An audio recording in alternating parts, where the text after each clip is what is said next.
this right here, 26 and 27. Why don't That's you enough. like? That's enough for me. Why don't you like having woman as the apex of creation? Because it can be misused to protect you. No, I just think it's not fair. It's unbalanced. Right? It's not. You know, it's I never hear of any imbalanced. man complaining about it. Have you ever heard of a man saying, "Oh, this isn't fair that women are the apex of Right, creation"? because they use this as a way to keep women out of Torah study or to keep women, in certain places. It's an excuse. I think it's something that people don't really believe. I mean, why else do you say, thank God for not making me a woman? I mean, why? Because we have mitzvot to perform and you don't, because you're supposed to be busy having babies. Right. I like its foot. But I'm not so sure about childbirth. Yeah. So, Can I try about that? I'm okay, I'll pass. so speaking of childbirth,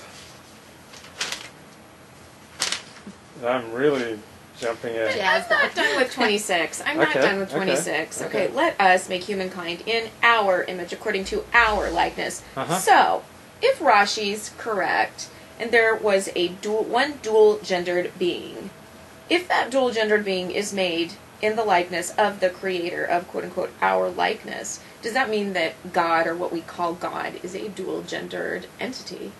God doesn't have gender. But maybe he does. But we're made in his likeness. If he doesn't, then we don't, right? Maybe the Let us likeness make isn't humankind in our referring to image. gender. Maybe not. Maybe not. Well, Like, In our you image, think according God to has our you likeness. think God Likeness has is appearance. do you think God has a penis? I don't Right. know. Well, that's just what you're saying. I'm just translating it so the goyim out there can I understand. don't know. I don't know. That's like asking me if my dad has one. I don't want to talk about that.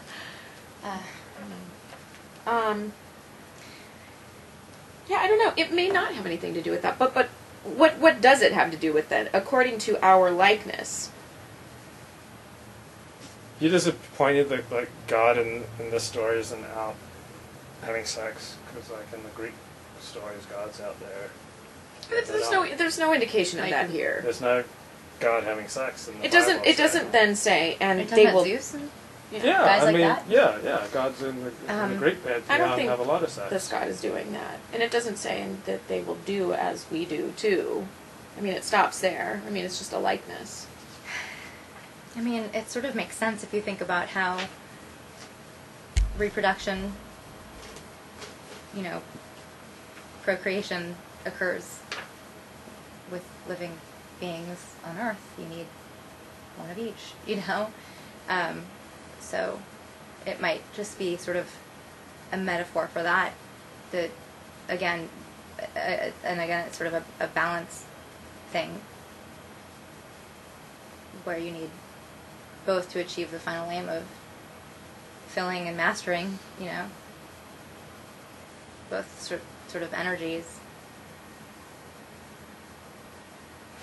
So who is God talking to when he says, let us? Well, he could be schizophrenic. He could be.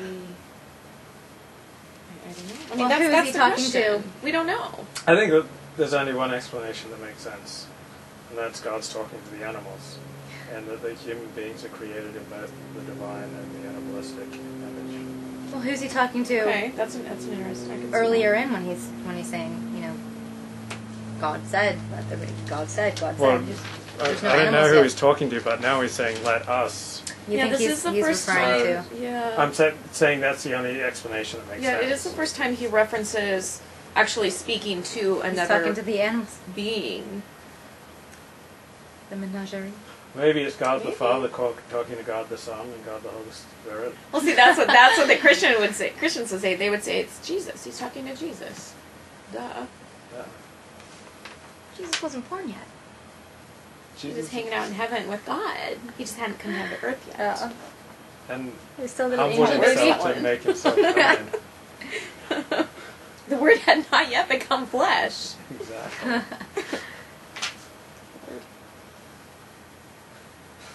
So,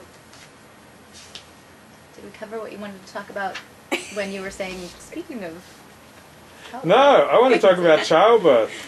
How do you, because you ladies both don't seem real up on childbirth, and so how do you feel about God? I'm jumping way ahead here, but because you ladies brought up childbirth, to the woman God said, I will increase greatly your suffering and your childbearing.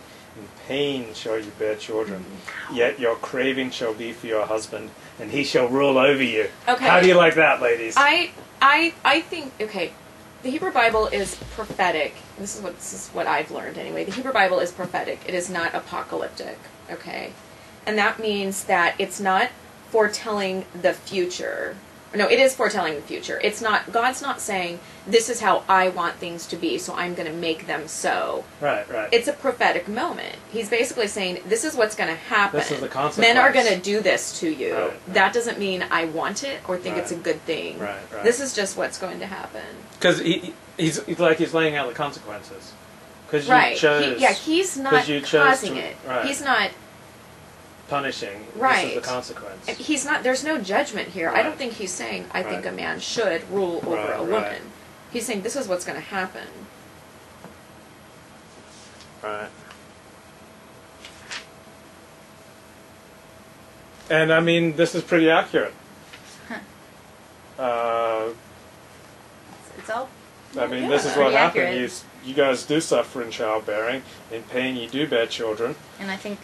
Your many- craving is for your husband, and he rules over you. Just look at Helen know if and that's true. and her husband. He rules her with an iron fist. It's true. Yet her craving is for him.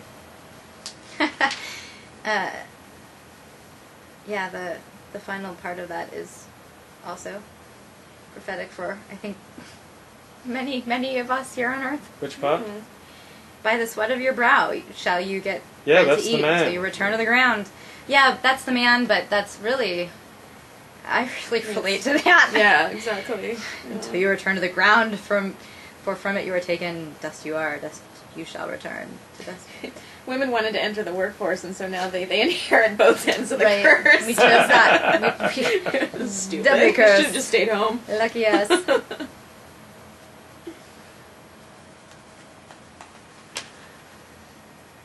So, what do you think of their choice to eat of the tree of knowledge?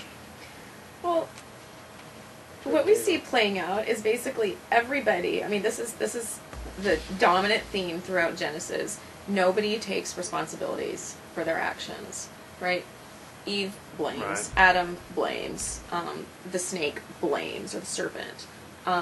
Everybody blames. You know, their children are going to blame each other. Right. You know, Cain's going to say, "Am I my brother's keeper?" Right? Nobody is responsible, and that's what continues this really destructive cycle, is a lack of ethical responsibility. And I think that's what we're supposed to see in the story. Not, oh, look how terrible that woman is.